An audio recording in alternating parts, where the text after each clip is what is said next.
Alléluia, Alléluia, Alléluia.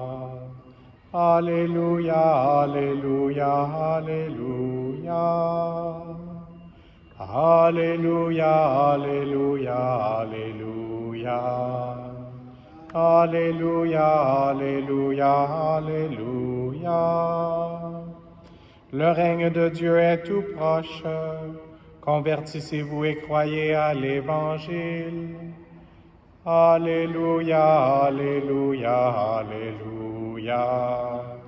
Alléluia, Alléluia, Alléluia.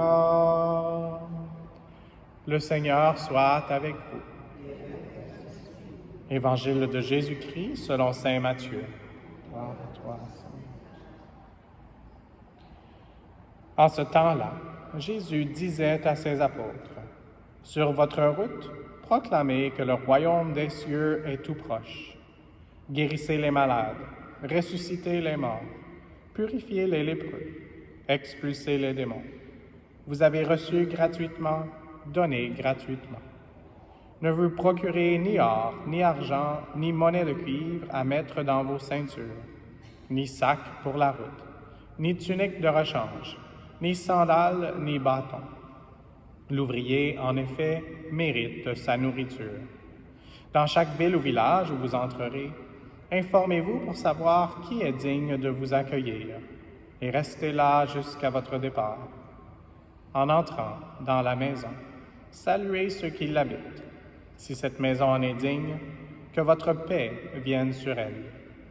Si elle n'en est pas digne, que votre paix retourne vers vous.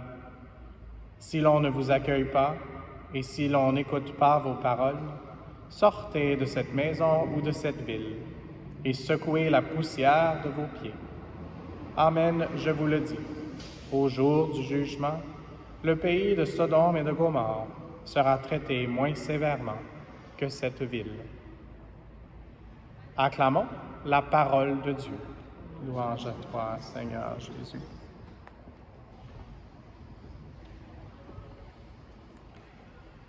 Donc, pour ceux qui étaient à la messe hier en anglais, le Père Kevin a prêché sur le leadership. Et je pense qu'encore une fois, les thèmes de l'Écriture d'aujourd'hui nous appellent à penser, à réfléchir sur le leadership.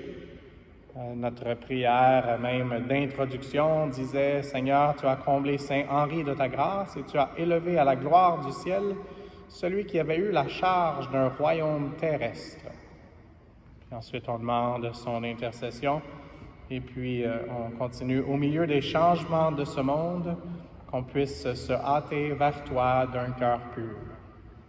Donc, encore dans l'écriture de la première lecture, on voit que Joseph, qui avait été vendu par ses frères à cause de sa sagesse spirituelle, d'une certaine façon, c'était un rêveur et souvent Dieu lui parlait de façon très précise et très intime.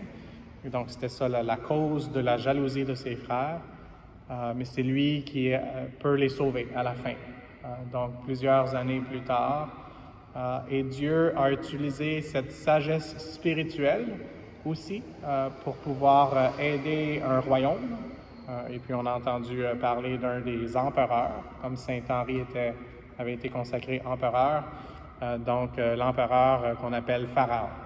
Donc, il était en charge d'essayer d'aider pour ce pays très vaste. Et donc, encore une fois, prions pour tous les leaders dans le monde. À tous les jours, on mentionne le pape François, on mentionne les évêques, on mentionne le clergé. Mais on a besoin de prier d'une façon spéciale, comme nous le rappelle le Saint d'aujourd'hui, pour les personnes laïques. Parce qu'on est tous appelés à être leaders. Et qu'est-ce que ça veut dire, être leader? Ça veut dire essayer de suivre Jésus, essayer d'être ses disciples, ou encore plus proche que ça, ses apôtres, le plus proche qu'on peut être de Jésus, comme le disciple que Jésus aimait, comme Saint Jean, qui nous a écrit un évangile formidable avec un sens très profond, parce que justement, il écoutait le cœur de Dieu. Le cœur de Jésus, le Fils de Dieu. Et donc, demandons au Seigneur de nous aider de prier les uns pour les autres, comme on prie pour certains de nos leaders. Et ici, d'une façon spéciale, je pense que c'est un peu la mission de notre paroisse, de notre cathédrale, de notre basilique, parce qu'on est si près de la colline parlementaire. Et donc, je vois qu'il y a de la pluie présentement.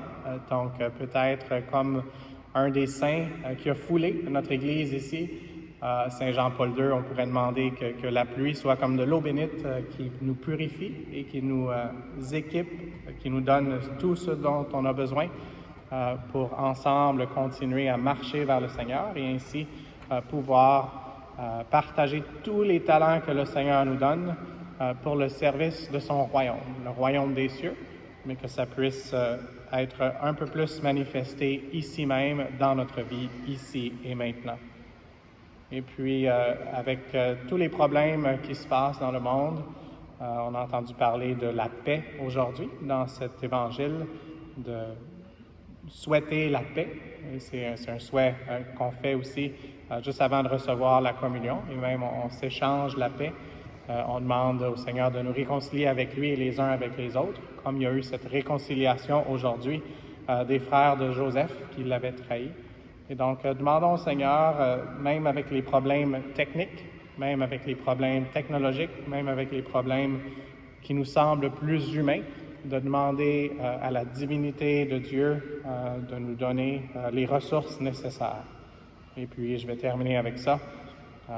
Juste avant de faire un commentaire complètement final, mais comme on a entendu dans le psaume, Dieu appela sur le pays la famine, le privant de toute ressource. Et peut-être que c'est la façon dont on se sent dans certaines de nos intentions de prière. On sent qu'on est sans ressources, mais donc on peut aller vers la ressource inépuisable de l'amour de Jésus, le Sacré-Cœur de Jésus, et puis aussi demander au cœur immaculé de Marie.